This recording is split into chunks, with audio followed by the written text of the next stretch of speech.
நீங்கள் அதை ஆவலா கேட்கும் போது அதில் பிரியப்படுகிறார், அது விசுவாசிக்கும் போது அதில் பிரியப்படுகிறார், இது எனக்கு சொந்தம்னு நீங்க உரிமை பாராட்டும் போது அதில் பிரியப்படுகிறார், எடுத்துக்கொள்ளும் போது அது பிரியப்படுகிறார். இது அலட்சியம் பண்ணும் போது அவர் பிரியப்படுவதில்லை.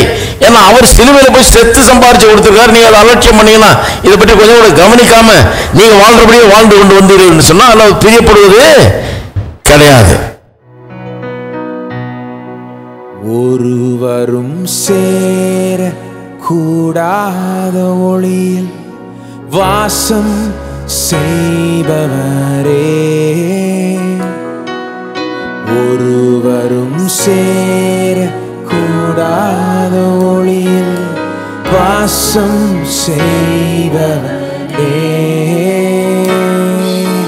நீரே பரிசுத்த தேவன், நீரே பரிசுத்த தேவன், நீரே நீ மாத்திரமே, நீரே நீ மாத்திரமே, நீரே நீ மாத்திரமே, நீரே நீ மாத்திரமே. பரிசுத்த பரிசுத்த பரிசுத்தரே, பரிசுத்த பரிசுத்த பரிசுத்தரே, பரிசுத்த பரிசுத்த பரிசுத்தரே, பரிசுத்த பரிசுத்த பரிசுத்தரே, நீரே நீ மாத்திரமே, நீரே நீ மாத்திரமே, நீரே நீ மாத்திரமே, நீரே நீ மாத்திரமே. உம்மை போல் வேறொரு தேவனில்லை, நீரே நீர் மாத்திரமே. உம்மை போல் வேறொரு தேவனில்லை, நீரே நீர் மாத்திரமே. பரிசுத்த பரிசுத்த பரிசுத்தரே, பரிசுத்த பரிசுத்த பரிசுத்தரே, பரிசுத்த பரிசுத்த பரிசுத்தரே, பரிசுத்த பரிசுத்த பரிசுத்தரே, நீரே நீ மாத்திரமே,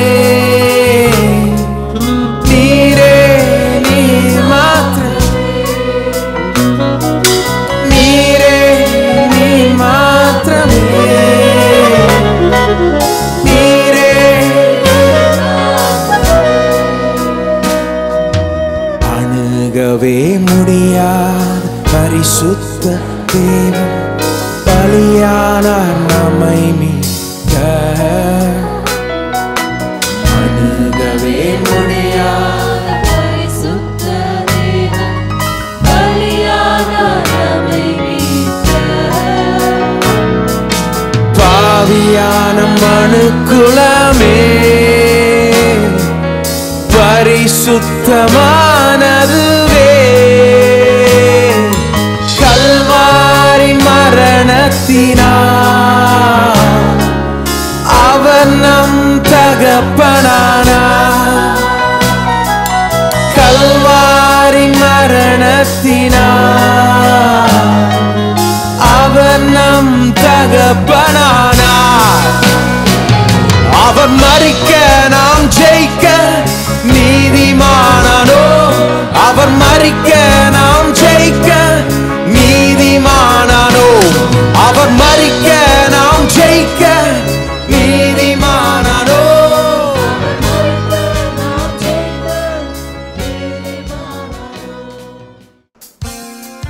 போதகர் சாம் செல்லத்துறை அவர்கள் நடத்தும் பூரண சுவிசேஷ வேதாகம கல்லூரியில் ஊழிய பயிற்சி பெற உடனே விண்ணப்பிக்கவும். விண்ணப்ப படிவம் பெற பூரண சுவிசேஷ வேதாகம கல்லூரி, தபால் பெட்டி எண் 494, சென்னை 7 அல்லது கீழ்காணும் தொலைபேசி எண்களில் தொடர்பு கொள்ளவும்.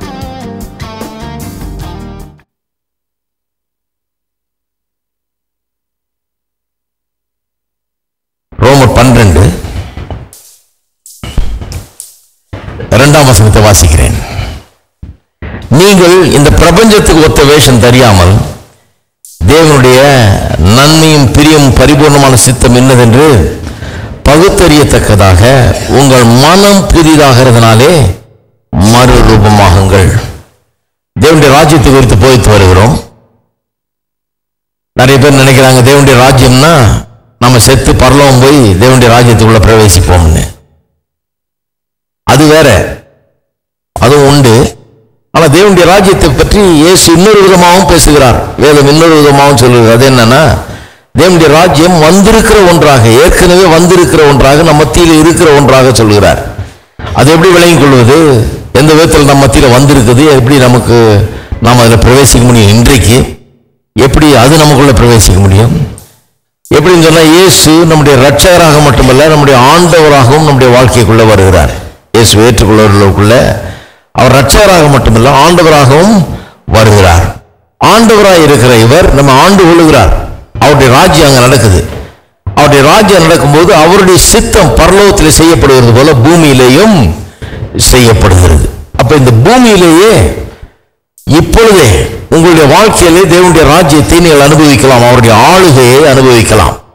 அவருடைய சித்தம் பரலோகத்தில் செய்யப்படுறது போல பூமியிலேயும் செய்யப்படும். இதுக்கு செத்த பிறகு நம்ம அனுபவிக்கிறோம்னு காத்துட்டு இருக்க வேண்டியதில்லை.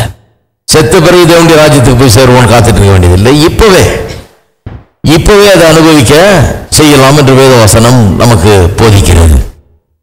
இதில் குறிப்பாக ராஜ்யத்தின் மனப்பான்மை குறித்து பேசி வருகிறேன். ஏன் என்று சொன்னால், இந்த வசனம் நான் வாஸ்த வசனம் என்று சொல்லுகிறது. தேவனுடைய நன்மையும் பிரியமும் பரிபூர்ணமான சித்தம் என்னதென்று பகுத்தறியத்தக்கதாக உங்கள் மனம் புதிதாகிறதுனாலே மறுரூபமாகுங்கள் என்று சொல்லி இருக்கிறது.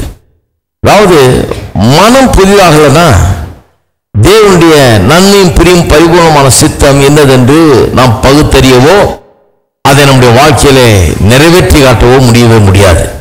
மனம் புதிதாகனா அவள் பரிபூர்ண சித்தம் நிறைவேற முடியாது. பரிபூர்ண சித்தம் நிறைவேறலன்னா அங்கே தேவனுடைய ஆளுகை நடக்கலன்னு அர்த்தம். அங்கே ஆளுகைக்கு இடமில்லை என்று அர்த்தமாகிவிடுகிறது. அப்ப மனம் புதிதாக வேண்டும். உண்மையாகவே இந்த தேவனுடைய ராஜ்யத்தில் நாம் பிரவேசித்து ரட்சிப்புக்குள்ள பிரவேசித்தா மட்டும் போதாது, மனம் புதிதானதான் இந்த ராஜ்யத்தின் சகல நன்மைகளையும் ஆசீர்வாதங்களையும் நாம் பெற்று அனுபவிக்க முடியும் என்பதை குறித்து நான் எடுத்து இங்கே போதித்து வருகிறேன் சில காலமாக. கிட்டத்தட்ட இந்த போதனைக்கு கிட்டத்தட்ட முடிவுக்கு வந்துட்டோம். இன்னும் 1-2 வாரங்களில் இன்னொரு போதனையை நான் ஆரம்பிக்க போகிறேன். ஆனால் இது இன்னும் கொஞ்சம் கவனிப்போம். இது நிறைய சொல்றதுக்கு இருக்கு. மனம் புதிதாக என்பது குறித்து ஒரு பெரிய சீரியஸா எடுத்திருக்கேன். இங்க இந்த போதனையில சொல்லாத சில காரியங்கள்லாம் அதுல சொல்லியிருக்கேன். அதை வாங்கி கேளுங்க. மனம் புதிதாகுதல் ரொம்ப முக்கியமான ஒரு போதனை சாயங்காலத்தில் எடுத்தேன். மனம் புதிதாகுதல் பற்றி ரொம்ப விவரமா அதை பற்றி தனி டாபிக்கா அதை எடுத்தேன். அதை நீங்க கவனிக்க வேண்டியது அவசியம். ஏன்னா ரொம்ப முக்கியமான ஒரு காரியம். மனம் புதிதாகுதுன்னா வாழ்க்கை மாற முடியாது, ஜீவியம் மாறாது, எதுவும் மாறாது. நம்முடைய வாழ்க்கையில வெறும் ஞானஸ்தானம் எடுத்திருப்போம், செத்தா மோட்சம் போவோம், மற்றபடி வேற எதுவும் மாற்றம் இருக்காது. உண்மையாகவே ஒரு மாற்றம் இருக்கணுமா? இன்னைக்கு ஒரு மாற்றம் உண்டாகணுமா? மாற்றம் உண்டாகணும்னா நிச்சயமா மனம் புதிதாக வேணும். அப்பதான் மறுரூபமாகும், வேற ஒரு மனுஷனாக நாம மாற முடியும். எல்லாத்தையும் கரைய செலுத்தினது மட்டும் இல்ல, எல்லாத்தையும் ஆயத்தம் பண்ணியும் வைத்து விட்டார். அது மட்டும் இல்ல, ஆயத்தம் பண்ணினதை பெற்றுக்கொள்ளவும் அவர் விரும்புகிறார். நாம் பெற்றுக்கொள்ள வேண்டும் என்று அவர் விரும்புகிறார். அதுல முனைப்பா இருக்கிறார், அதுல ரொம்ப மும்முரமா அவர் இருக்கிறார். அதுக்காகவே பிதாவின் வலது பார்சத்தில் உட்கார்ந்து கொண்டு நமக்காக பரிந்து பேசுகிறவராய் இந்த ஆசீர்வாதங்கள் எல்லாம் நமக்கு கிட்ட வேண்டும், கிடைக்க வேண்டும் என்று சொல்லி அதுல ரொம்ப மும்முரமாக தீவிரமாக அவர் இருக்கிறார். நீங்க பெறணுன்றதான் அவர் விருப்பம். நிறைய பேர் நினைக்கிறாங்க அவர் கொடுக்காம அவர் ஆட்டம் காட்டிட்டு இருக்கிறாருன்னு. கிடையாது. நீங்க பெற்றுக்கொள்ள வேணும்ன்றது அவருக்கு வந்துட்டு இருக்கிறார். அவர் உங்கள்கிட்ட மறைக்கிறது இல்லை, உங்கள்கிட்ட ஒளிச்சு வைக்கிறது இல்லாத, நீங்க பெற்றுக்கொள்ளாம உங்களை தடுக்கிறது இல்லை. நீங்க பெற்றுக்கொள்ள வேண்டும் என்பதுதான் தேவனுடைய விருப்பம். இன்னும் கேட்டா நான் உங்களுக்கு காண்பித்தேன் போன வாரம். இவர் ஏற்படுத்தின எல்லா காரியங்களையும் விசுவாசித்து அதை பெற்றுக்கொள்ளாதவர் மேல அவர் பிரியமாய் இருக்கவில்லை அப்படின்னு சொல்லியிருக்கு வேதவசனம். அவர் பிரியமா இல்லையா? ஏன்னா அவர் அவ்வளவு செத்து சாபமாகி தேவனால் மறுபடி உயிரோடு எழுப்பப்பட்டு இப்படிலாம் பெரிய காரியங்கள்லாம் நடந்து சம்பாதிச்சு வச்சிருக்கிறார் நமக்காக. அவ்வளவு கஷ்டப்பட்டு சம்பாதிச்சு வச்சதை கொஞ்சம் கூட நினைச்சு பார்க்காம அதை அலட்சியம் பண்ணி உதாசீனப்படுத்துகிறவர், அதை பெற்றுக்கொள்ள மறுக்கிறவர்களை பார்த்தா அவர் பிரியப்படுவதில்லை. ஆப்போசிட்டா சொல்லி வச்சிருந்தாங்க பாருங்க. அந்த காலத்துல என்ன சொல்லிட்டாங்க, நீ ஒண்ணுமே வேணான்னு இருந்தீங்கன்னா கர்த்தர் உன் மேல ரொம்ப பிரியமா இருக்கிறார். எல்லாத்தையுமே வேணான்னு சொல்லிட்டு, கர்த்தாவே எனக்கு வீடு வேணாம், வாசல் வேணாம், எனக்கு நல்ல வேணாம், பலம் வேணாம், ஒண்ணு வேண்டாம், எனக்கு பணம் வேண்டாம், எனக்கு ஒரு நல்ல வாழ்க்கைலாம் வேண்டாம், செத்தா நான் மோட்சம் போகணும், அதுதான் வேணும் அப்படின்னு சொல்லி கர்த்தர் உன் மேல ரொம்ப பிரியமா இருக்கிறாருன்னு சொன்னாங்க. பைபிள் வாசி பார்த்தா வேற மாதிரி சொல்லுது. 1 கொரிந்தியர் 10ஆம் அதிகாரத்தில் வாசி பார்த்தீங்கன்னா சொல்லுது, அவங்க இஸ்ரவேல் மக்கள் சிவந்த சமுத்திரத்தை கடந்து ஞானஸ்தான அனுபவம்லாம் பெற்றாங்களாம், ரட்சிப்பு பெற்றாங்க, எகிப்திலிருந்து விடுதலை ஆக்கப்பட்டாங்க, பார்வோன் அடிமைத்தனத்தில் ரட்சிப்புக்கு அடையாளம். சிவந்த சமுத்திரத்தை கடந்து வந்தாங்க, ஞானஸ்தானத்துக்கு அடையாளம். இப்படி எல்லாம் எல்லா கிறிஸ்தவ அனுபவங்களையும் பெற்றவர்கள் மேல தேவன் பிரியமா இருக்கவில்லை என்று. ஏன் பிரியமா இருக்கவில்லை? பல காரியங்கள் இல்லை. ஒரு காரியம் என்னன்னா, அவருடைய அவிசுவாசம். தேவன் அவர்களுக்காக ஏற்படுத்தின காரியங்களை அவர்கள் பெற்று அனுபவிக்க அவர்கள் ஆயத்தமா இல்லை. அதனாலதான் தேவன் அவர்கள் மேல பிரியமா இருக்கவில்லை என்று வேதவசனம் அப்படியே சொல்லுது பாருங்க. பிரியமா இருக்கவில்லை. அப்ப கர்த்தர் அவர் அவ்வளவு கஷ்டப்பட்டு சம்பாதித்து வைத்ததை நாம் பெற்றுக்கொள்ளும் போது அதில் பிரியப்படுகிறார். ஆகவேதான் இந்த மனம் புதிதாக விரும்ப அவசியம். இவ்வளவு பண்ணி வச்சிருக்கிறார், இப்ப மனம் அதை யோசிக்க வேணும்.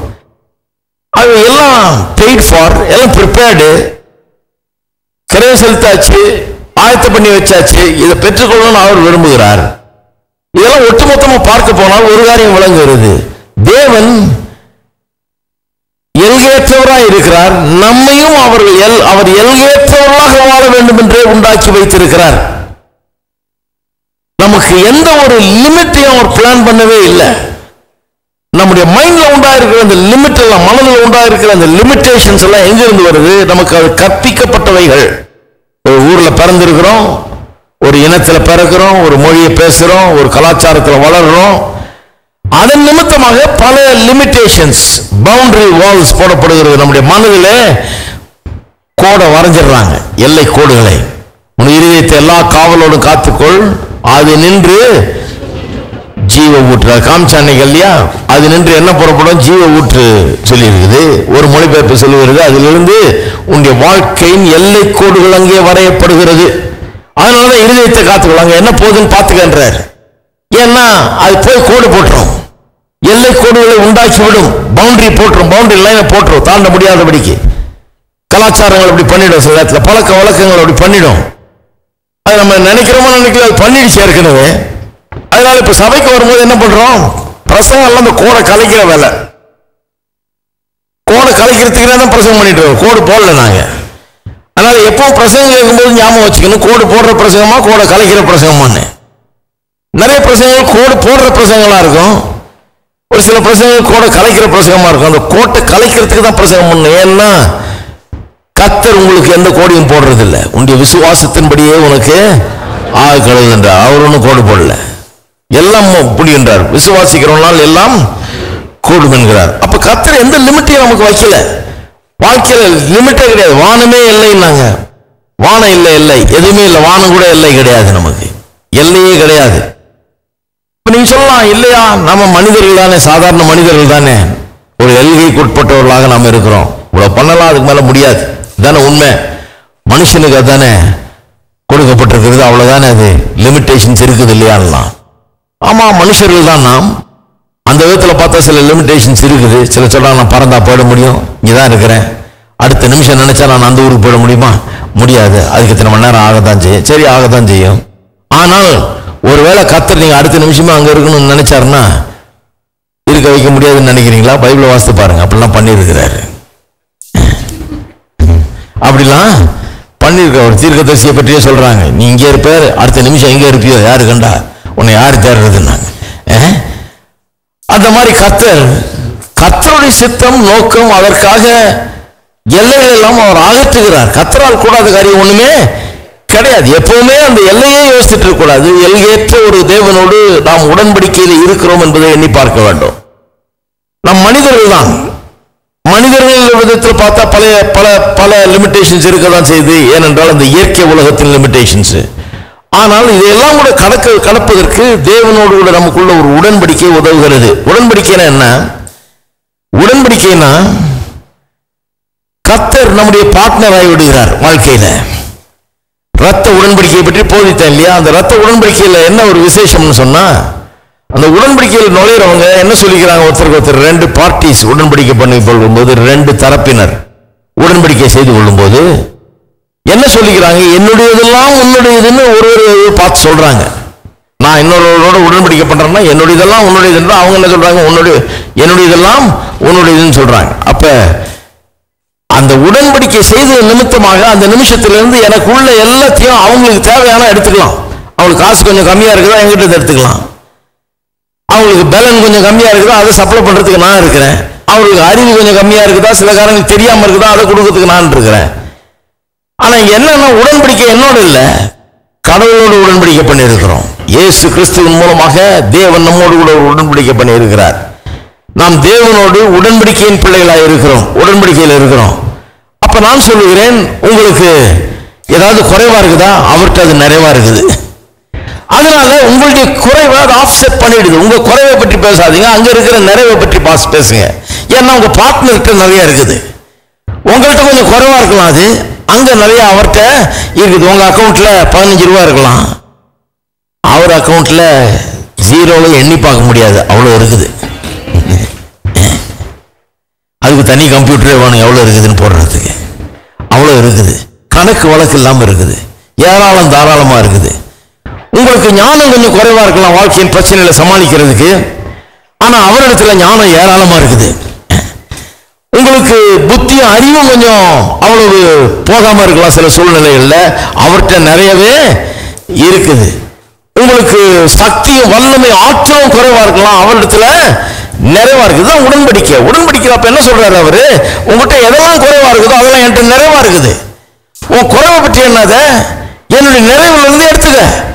அப்போ உன் குறைவெல்லாம் நிறைவாக மாறி விடுவதுதான் உடன்படிக்கை. பாருங்க, உடன்படிக்கை நிறைய பேர் எண்ணி பார்க்கறதே இல்லை. நான் ஒரு சாதாரண மனுஷன், நான் ஒரு இந்த உலகத்துல பிறந்திருக்கிற ஒரு மாம்ச பிண்டோன்ற மாதிரி தான் நினைக்கிறாங்க ஜனங்க.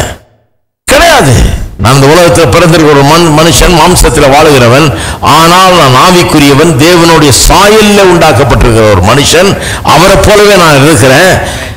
அவரை போலவே இருக்கிறது மட்டும் இல்லாமல் அவரோடு கூட எனக்கு ஒரு உடன்படிக்கை உண்டாயிருக்கிறது. எனக்கு என்னெல்லாம் குறைவோ அதையெல்லாம் அவரிடத்திலிருந்து நான் நிறைவாய் பெற்றுக் கொள்ளுகிறேன். இதுதான் உடன்படிக்கை, இல்லைங்களா?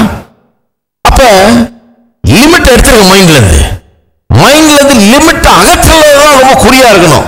இதுக்குதான் பாருங்க, இஸ்ரேல் மக்களை ரொம்ப நாள் அடிமைத்தனத்தில் இருந்துட்டாங்க பாருங்க. 370 வருஷம் அடிமைத்தனத்தில் இருந்தாங்க. 360 வருஷம், கிட்டத்தட்ட 70 வருஷம் தான் நல்லா இருந்தாங்களாம். அதுக்கப்புறம் எல்லாம் வர வர மோசமாகி ரொம்ப கடைசியில் ரொம்ப அடிமைத்தனமாகி ரொம்ப கஷ்டப்பட்டாங்க. பல தலைமுறையில் அடிமையில இருந்துட்டாங்க. அவங்களை வெளியே கொண்டு வந்த உடனே எடுத்த எடுப்புலையே அவர் என்ன போதிக்க கொண்டு வர, எதுக்கு வளாந்தரத்தை கொண்டு வர்றாரு, எதுக்கு அந்த பாதையின் மூலமா கொண்டு வர்றாரு, எதுக்கு அந்த அனுபவங்கள், வாழ்க்கையின் அனுபவங்கள்லாம் பாருங்க. அவங்களுக்கு சிவந்த சமுத்திரத்தை கடந்தது, மண்ணா தண்ணி வந்தது எல்லாம். ஏன் அந்த அனுபவங்களை கொடுத்தாரு? ஏன் கொடுத்தாருன்னு சொன்னா, அவருடைய மனதில் ஒரு லிமிட்டேஷன்ஸ். நம்மளால முடியாது, இந்த தேசத்தை விட்டு போகவே முடியாது, அடிமைத்தனத்திலிருந்து விடுதலை ஆகிறது முடியவே முடியாது, இது நம்மளுக்கு சாத்தியம் இல்லை, நமக்கு அவ்வளோ பவர் இல்லை, நமக்கு அவ்வளோ வல்லமை இல்லை, செல்வாக்கு இல்லை, நம்மளால அது முடியாது. நம்ம சும்மா ஆடு மேய்க்கிற ஜனம், அந்த ஆள் பெரிய ரதம் வச்சிருக்காரு, குதிரை வச்சிருக்காரு, பார்வோன் பெரிய ராஜாவாக்கும், நம்மளால முடியாது முடியாது முடியாதுன்னு அவங்க காதுல ஒழிச்சுக்கிட்டே இருக்குது. அப்படிப்பட்ட ஒரு ஜாதி ஆயிட்டாங்க அவங்க. ஒரு இன்ஃபீரியாரிட்டி காம்ப்ளெக்ஸ் உள்ள வந்துருச்சு அவங்களுக்கு. முடியாதுன்ற எண்ணம் உள்ள வந்துருச்சு. இந்த முடியாதுன்ற அந்த எல்லை கோட்டை ஒழிக்கிறதுக்காக தான் வெளியே கொண்டு வந்தார். அவங்கள கொண்டு வந்து அந்த பாதையில நடத்துறாரு. எந்த பாதையில? முதல்ல எடுப்புல கொண்டு போறாரு சிவந்த சமுத்திரம். முன்னால பார்த்தா சமுத்திரம், பின்னால பார்த்தா பார்வோனின் சேனை.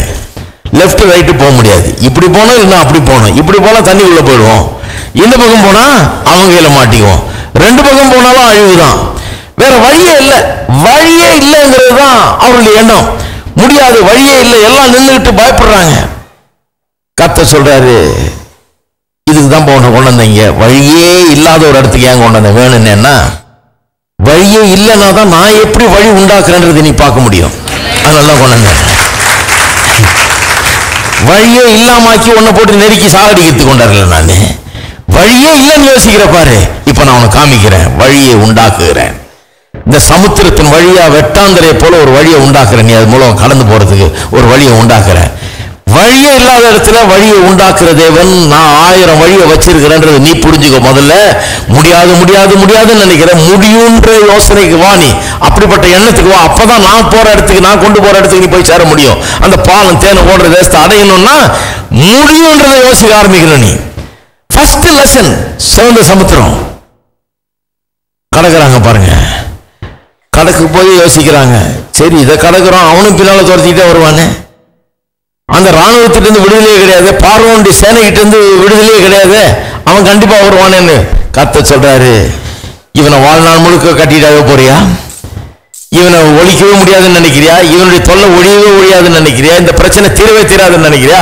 காமிக்கிறேன் பாரு உனக்குன்றாரு. இவன் போய் கரை ஏறின உடனே அங்க சமுத்திரம் தண்ணி ஒன்னா வந்துருச்சு, கலந்துருச்சு. அவன் பின்னால துரத்திக்கிட்டே வர்றான் பாருங்க. இவங்க சமுத்திரத்தினோட கடந்து வந்து அந்த பக்கம் வந்துட்டாங்க. அவன் சமுத்திரத்திலேயே அந்த பார்வோனுடைய சேனை முழுவதும், குதிரைகள், ரதங்கள், மனுஷர்கள் எல்லாம் அங்க மடிந்து போகிறார்கள். பார்க்குறாங்க ஜனங்க, அந்த கொண்டாடுறாங்க பாருங்க. சத்துரு சேனைகள் குதிரைகளோட எப்படி அந்த சமுத்திரத்தில் மடிந்தது என்பது குறித்து பாடி நடனமாடி கொண்டாடுறாங்க கரையேறின பிறகு. அப்ப தேவன் ஒரு காரியத்தை காமிக்கிறாரு. முடியாதுங்கிறத முடியுன்றதை யோசிக்கணும். நீ அப்படிப்பட்ட ஒரு எண்ணத்தோட நீ என் கூட பார்ட்னரா இருக்கிற, நீ என்னுடைய ஜனம், உனக்கு சாத்தியமாக்குறது நான், அதை நீ கத்துக்கங்கிறாரு. சரி, வனாந்தரத்துக்குள்ள வர்றாங்க. வந்த உடனே ஃபர்ஸ்ட் கேள்வி என்ன? சாப்பாடு எங்க? சாப்பாடு எங்க இருந்து வரப்போகுது? கடை இல்லை, விளைச்சல் இல்லை, நிலம் இல்லை, விதைக்க முடியாது, அறுக்க முடியாது, ஒன்றும் பண்ண முடியாது. எங்க இருந்து வரும்? எங்க இருந்து வரும்னா கர்த்தர் சொல்றாரு, காமிக்கிறேன் எங்க இருந்து வரும்னு. வர்றதுக்கு வாய்ப்பே இல்லை. கர்த்தர் சொல்றாரு, இல்ல இல்ல வரும் கண்டிப்பா. தினந்தோறும் மன்னா வருது. மன்னா வந்தோடனே அவங்க என்ன சொல்றாங்க?